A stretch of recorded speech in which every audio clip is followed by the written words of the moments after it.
Now, we may be biased in this episode, but we give you a transparent look at how we function in the best interests of our investors. We're at the Loan Lounge again. I've been here. Look at that guy. Look at it. Hey, Adam Esmer, Liz Lawrence. back again. And we're going to get into the weeds of, like, why use a broker? Yeah. We're a mortgage broker out of Columbus, Ohio.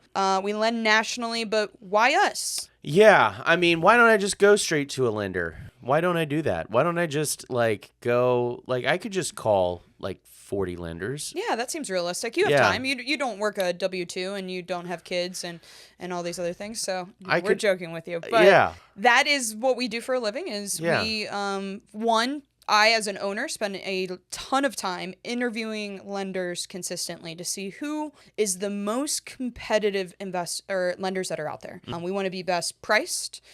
We also want the leverages to be appropriate, and then also the ease of doing the transaction and some of the guidelines that come into doing a transaction. And so those, I would say, 4 categories are the things that if I'm on the phone with the lender, I'm grilling them of where are you here? Where are you there? Or how are you doing this? How does this function? How are you going to let our investors be successful?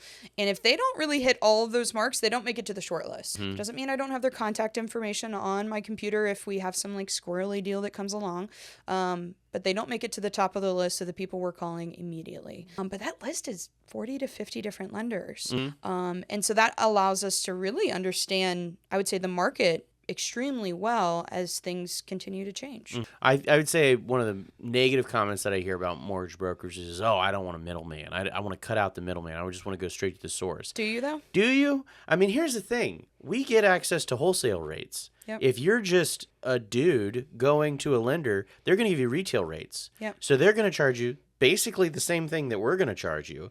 And the big difference is you're stuck with whatever it is that they have to offer.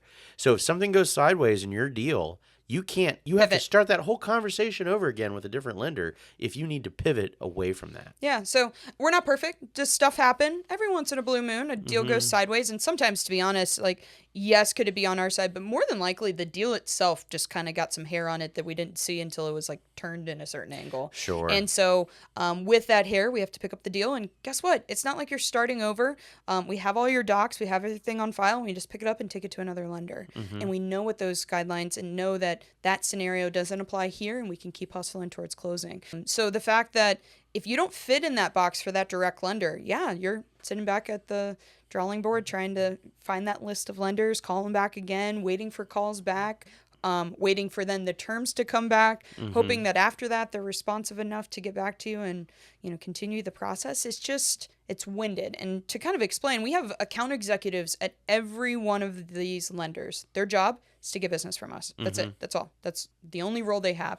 And so they're there to really assist us with kind of knowing the moving parts of rates and terms and guidelines. I would say guidelines. Guidelines. I almost think I'm most valuable in that regard. Yeah, we can, get competitive on the interest rate side and stuff like that. But to understand the moving parts when validating, perfect example right now is lease agreements. Most lenders right now are requiring a lease on a refi prior to closing. Some prior to application, some prior to appraisal, some not at all in the go off of market rent. But if you were to call these lenders and you don't ask the right questions, no offense, and nothing against the direct guys, if the client says yes, they're going to move forward. And you're going to get towards the end of the transaction, they'll be like, okay, well, we'll wait until you get a lease in place and then we'll wrap this up. And you're going to be like, you're joking. Oh, yeah. You're joking. I mean, it's brokers are kind of like super borrowers, we weren't always super borrowers. There was a time when we started on day one as brokers. Yeah. And guess what?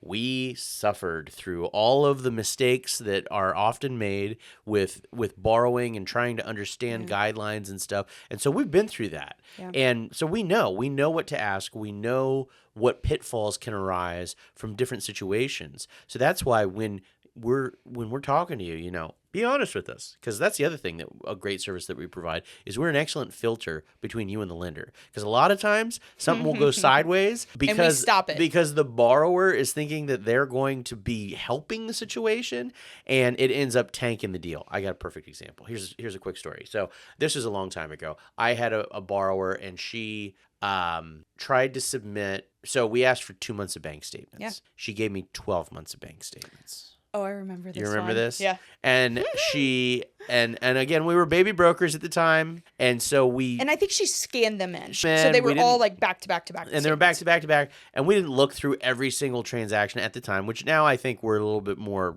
used to looking through and looking for this. But basically, there was a giant cash deposit of like $50,000. Yeah. And here's the thing, even though the lender only needs 2 months of bank statements, if you give them 12, they'll look through all 12. They and can't if there's unsee something. they can't unsee something. And so what they couldn't unsee was a $50,000 cash deposit Didn't it come from like underneath her mattress? Kind of under her mattress. And guess what that means? You can't use it, useless. right? Yeah, It's it has useless. to be backed out of the final remaining ending balance of the last statement. Exactly. So probably she had no money at that point. So at that point, she had no money. So what did we do? Well, because she was working with a broker, we were able to pick up her file, take out the 10 statements that we didn't need, and put the 2 statements that we do need, and move that on to the next lender. And it actually closed And fairly it, quickly. and I it think closed was very within quickly. a week. Within a 'Cause week, we had yeah. everything. Because you we know? had everything. So it was a seamless transition for her. But had she gone directly to a lender in that scenario, she'd been screwed. Yeah. And you don't know what you don't know. And so I think, us being a filter to say, let's talk about this a little bit further. Like, hey, do we have another account? Do we have something else that we can validate? Can we go a different direction with this? Can just stop those hurdles and those roadblocks that tend to happen on transactions. Pricing. Yeah. If the market changes, we have a visual of 40 people and we go, who's staying good? Who's outpricing themselves? Yeah. This is a concept. This is actually really good. There are times where a lender will outprice themselves on purpose to relieve their processing staff. Their teams get too busy. They have too many files. They're trying to push files through closing and kind of alleviate that pressure. And to do that, they say, we're not going to take on any more loans. We're going to outprice ourselves so that the application volume will stop. Did you know that? Probably not, because No. why would they ever say that to you? No, They're not going to say that. They're going to be like, yeah, this is great terms and conditions. If you really want to apply, go ahead. Yeah. And they keep doing business softer than normal, but still keep doing business. But you don't know that as a consumer. You just assume that these are current rates for a DSCR loan, a fix and flip. And because you don't know what the market across the board between all lenders are doing, you just move on. Where we're going to be like, hold up, great. This lender, you're going to be doing that? Sweet. We'll see you in a couple months or 30 days, or you just tell me when the green light's back on and pricing drops back down. We're going to send deals this direction for a little while. So little things like that. And especially with the election just finalizing, God only knows where rates are going to go. Yeah. God only knows with inflation and whatnot where we're going to see things fluctuate. So to have a bird's eye view like that and really know who's competitive today and who's competitive tomorrow, huge advantage. Did we talk at all really about the fact that technically our fees are not dramatically different? I think we talked about it, but I guess I always like to kind of explain the difference between wholesale and retail. So you got a retail guy sitting at a desk with LFG on his shirt, and he gets a base salary and he gets health insurance and all this stuff. And because he gets all these amenities, he charges a certain interest rate, etc. Well, us, we do get the LFG shirts, but we're our own island. And so because we don't get all these other advantages, they only pay us when we bring a transaction to us, to them. And so that allows... And it closes. Keyword, we don't get paid until you close on your transaction. And so it allows us to still stay apples to apples. They just say, hey, if you bring a bunch of deals to us, we'll cut some checks. But at least they don't have the overhead that they do on the retail side. Exactly. And that's why we get cheaper rates. Exactly. Yeah. But sky's the limit. Use LFG. At least consider us on your next transaction. I always feel like, give us a chance. Let us price you out against the 40 to 50 different lenders that we have to offer. Let us continue the success that you've already had and see what we can make happen in 2025.